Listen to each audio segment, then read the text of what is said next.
Saludos hermanos y amigos, saludos. Hoy es jueves 6 de octubre. Lección número 2, muerte en un mundo pecaminoso. Para memorizar. Por tanto, como el pecado entró al mundo por un hombre, y por el pecado la muerte, así la muerte pasó a todos los hombres, por cuanto todos pecaron. Romanos 5:12.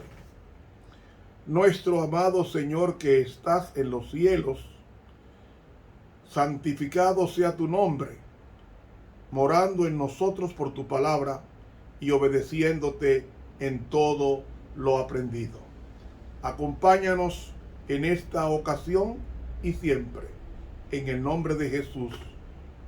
Amén. Para hoy jueves, la primera promesa evangélica.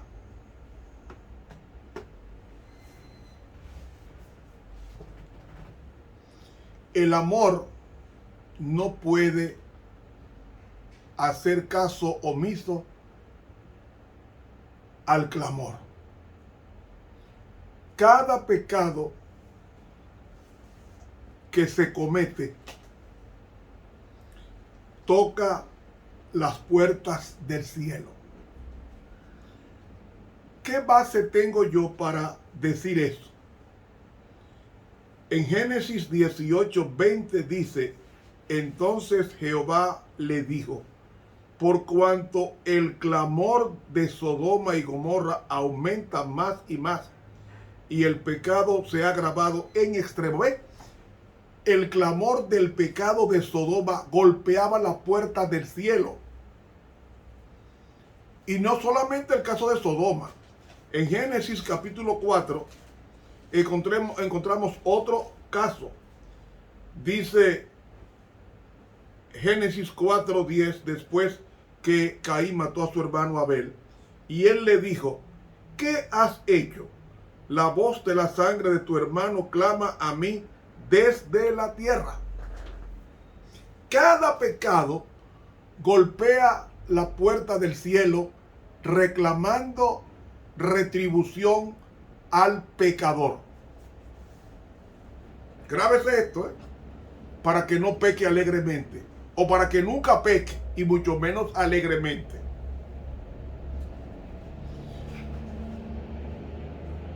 Subió el pecado, el clamor del pecado de Caín, y subió el clamor de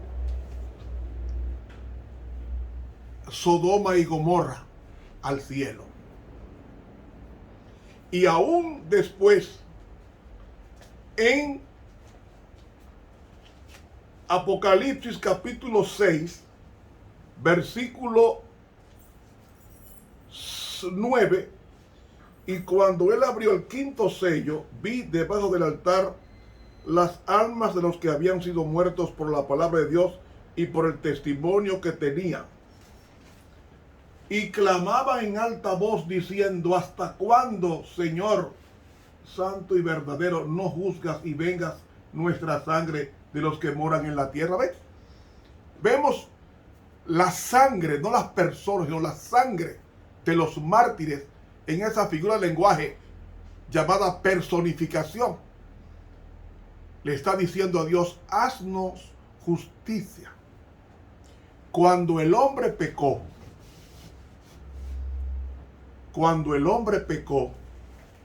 Satanás estaba pidiendo legalmente la destrucción de Adán, porque la paga del pecado es muerte. Como Adán pecó, como Eva pecó, ambos tenían que ser muertos por Dios enseguida. Pero Dios es tan maravilloso con sus hijos que no nos deja solos. Por eso, cuando está investigando a Adán y Eva, el Señor viéndolos caídos, sin el traje de gloria, desnudos, entonces Dios le hace una promesa a la iglesia, a Adán y a Eva. Y esa promesa es la famosa promesa de Génesis 3:15 hasta el 21, que reza así: y enemistad pondré entre ti y la mujer, y entre tu simiente y la simiente suya. Esto le está diciendo Dios a la serpiente. Y enemistad pondré entre ti y tu simiente. Entre tu simiente y la simiente suya. La palabra simiente ahí en el hebreo es será. Es decir, la simiente de Satanás iba a luchar contra la simiente del cielo, que es Cristo. Porque dice: esta te herirá en la cabeza, y tú le herirás en el calcañar. Oiga bien,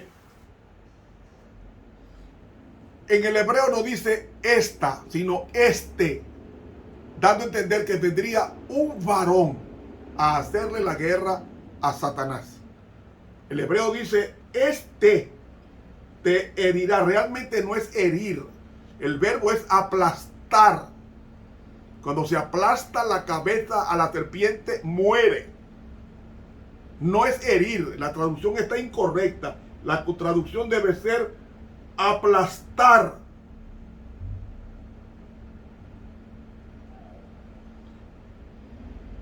¡Shup! Él te aplastará la cabeza y tú le morderás. Shat. Tú le morderás y tú le morderás en el talón. Cuando una serpiente muerde el talón,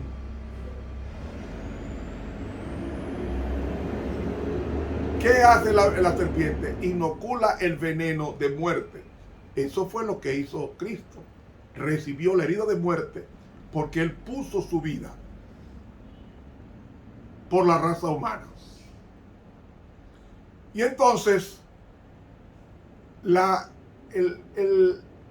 el primer mensaje evangélico lo predica Cristo a la serpiente, a Adán y a Eva, a esas tres entidades.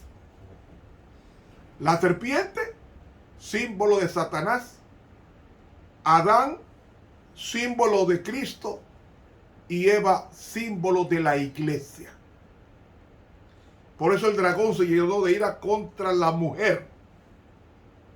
No puede llenarse de ira contra Cristo porque Cristo lo venció en el Calvario. Pero contra la mujer sí podía llenarse de ira. Orgé en el griego. Y entonces la garantía era que la simiente que era Cristo, según Gálatas 4:4, esa simiente iba a aplastar la cabeza a Satanás, a la serpiente antigua de Apocalipsis 12:9, que se llama Diablo y Satanás, el cual engaña al mundo entero. Al aplastar la cabeza a la serpiente, para siempre dejará de existir. Pero morder en el talón implica que iba a caer. Pero Cristo se levantó al tercer día, temprano el domingo, como eso a las 4 de la mañana aproximadamente. Y hermano, entonces comienza Jesús a decirle a la santa pareja lo siguiente: a la mujer dijo: multiplicaré en gran manera tus dolores y tus preñeces. Con dolor parirás los hijos, y a tu marido será tu deseo, y él se enseñoreará de ti. Y al hombre dijo: por cuanto obedeciste a la voz de tu mujer, y comiste del árbol del que te mandé, diciendo: no comerás de él, maldita será la tierra por amor de ti. Con dolor comerás de ella todos los días de tu vida. Espinos y cardos te producirá, y comerás hierba del campo. En el sudor de tu rostro comerás el pan hasta que vuelvas a la tierra, porque de ella fuiste tomado, pues polvo eres, y al polvo serás tornado. Y llamó el hombre el nombre de su mujer Eva, por cuanto ella era madre de todos los vivientes. Y Jehová Dios hizo al hombre y a su mujer túnicas de pieles y vistiólos. Aquí me detengo. ¿Por qué Cristo hizo túnicas de pieles? Porque según el ritual hebreo,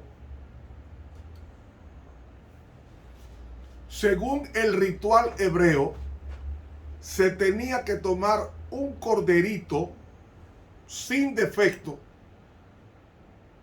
y poner sobre la cabeza del corderito inocente las dos manos del culpable y confesar la culpa sobre el animal y transferir la culpa al animal. Porque, oiga esto, el pecado no se perdona. Dios no perdona pecados. Dios perdona pecadores, porque el pecado es imperdonable. Lo que Dios perdona es al pecador. Al pecador. Cuando dice, y para que vuestros pecados sean perdonados, lo que está diciendo es, vuestros pecados van a ser transferidos a otros para que el otro te dé la inocencia suya y tú vivas con esa inocencia, como lo leemos aquí en Isaías, el profeta Isaías. Isaías nos dice en el capítulo 53, dice, ciertamente, versículo 4, ciertamente llevó él nuestras enfermedades. El verbo llevar ahí es el verbo nasá en hebreo. Y nasá no es llevar, es cargar. Es decir, Cristo es el portador del pecado tuyo y de mi pecado. ¿Por qué lo porta? Porque el pecado no se perdona, perdona pecadores. ¿Me están entendiendo, por favor? Cuando la Biblia dice que perdóname los pecados, es en el sentido técnico de que Dios me trata como si nunca hubiese pecado. Pero realmente tiene alguien que pagar el pecado que yo cometí.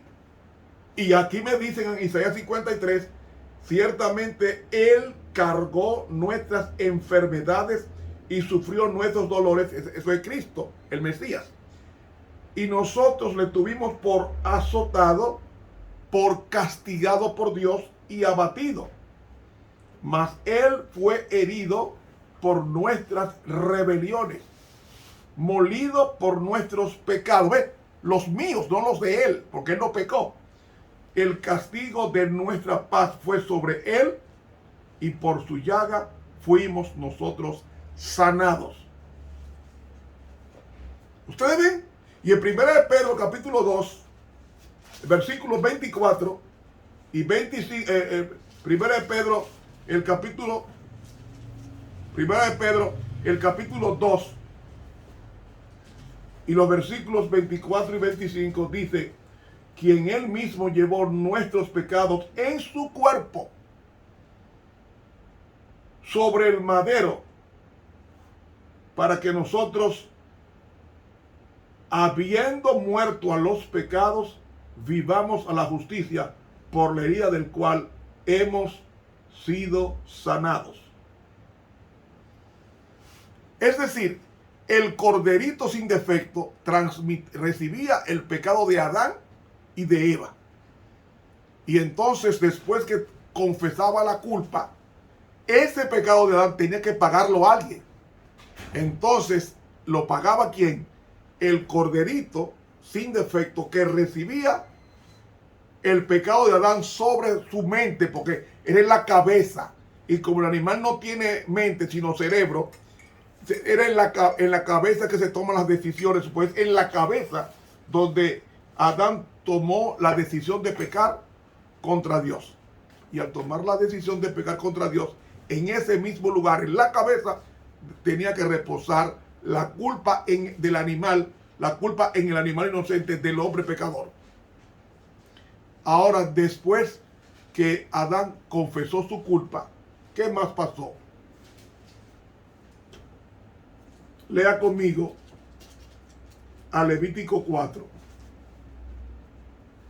Levítico 4, versículo, dice aquí,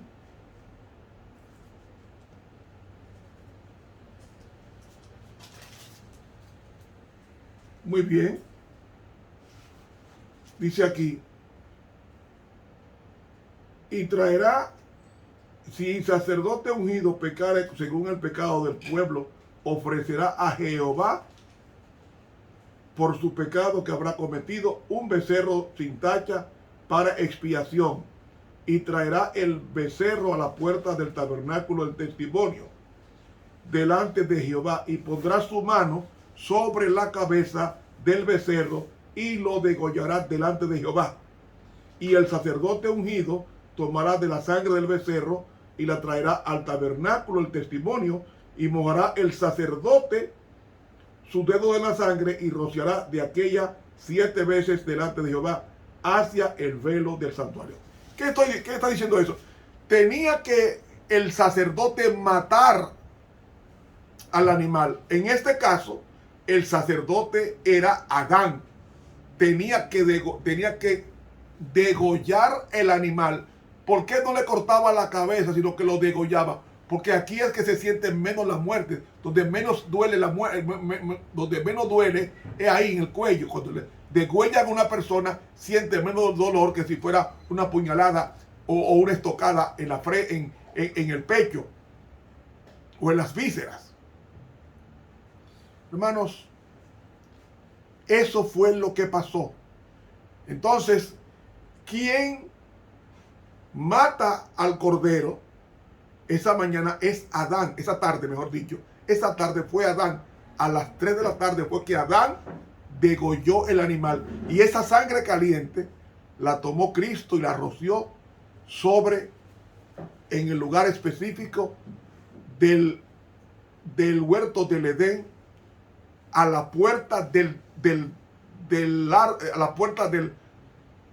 huerto del Edén. Ahí fue donde Dios derramó la sangre que Adán había provocado por su pecado. Y cuando Adán fue sacado del huerto, dice el libro Patriarcas y Profetas que ahí iba Adán y Eva a adorar al Señor frente a frente a los querubines. Y como los querubines, según en el hebreo, cuando aparece una palabra sin el numeral, o sea, 1, 2, 3, 4, 5, cuando dice el querubines, como no tiene numeral que le precede, entonces significa que son 2. Por tanto, eran 2 querubines que estaban en la puerta del huerto del Edén. Y ahí, en esos 2 querubines, ahí en el medio estaba la gloria de Dios, y sobre esa gloria se asperjaba la sangre derramada y por el pecador. Y por eso es que Apocalipsis 13:8 nos dice, Apocalipsis 13:8 nos dice con relación a este cordero, la vida del cordero, el cual fue muerto desde el principio del mundo. ¿Cuándo es el principio del mundo? Tiene 2 connotaciones. Cuando Cristo se ofreció en el cielo a morir por la raza humana, cuando el hombre pecó, y segundo, cuando fue degollado el animal por Adán en el jardín del Edén. Con eso, toda la ira de Dios descansó o recayó no sobre Adán y Eva, sino sobre el cordero. Es el mismo cordero que menciona Juan 1:29, que dice: he aquí el cordero de Dios que quita. No dice que perdona, sino que quita el pecado del mundo. La función de Cristo no es perdonar nada más. La función de Cristo es limpiarnos de toda maldad para poder ver su rostro con alegría cuando venga por segunda vez. Así que esa primera promesa evangélica fue en el jardín del Edén, un viernes a las 3 de la tarde. cuando siglos después, miles de años después, un viernes moriría Jesús a la misma hora que Adán degolló el cordero, a las 3 de la tarde. Y gloria a Dios, porque ahora ninguna condenación hay para los que están en Cristo Jesús. Se nos fue el tiempo. Mañana vendremos con el repaso de la lección. Suscríbase a este canal de YouTube Ramón Romero. Dele clic a la campanita. Invite a otros. Haga que sea gigante esta escuela evangélica. Que Dios nos bendiga. Estuvo con ustedes el profesor Ramón Romero.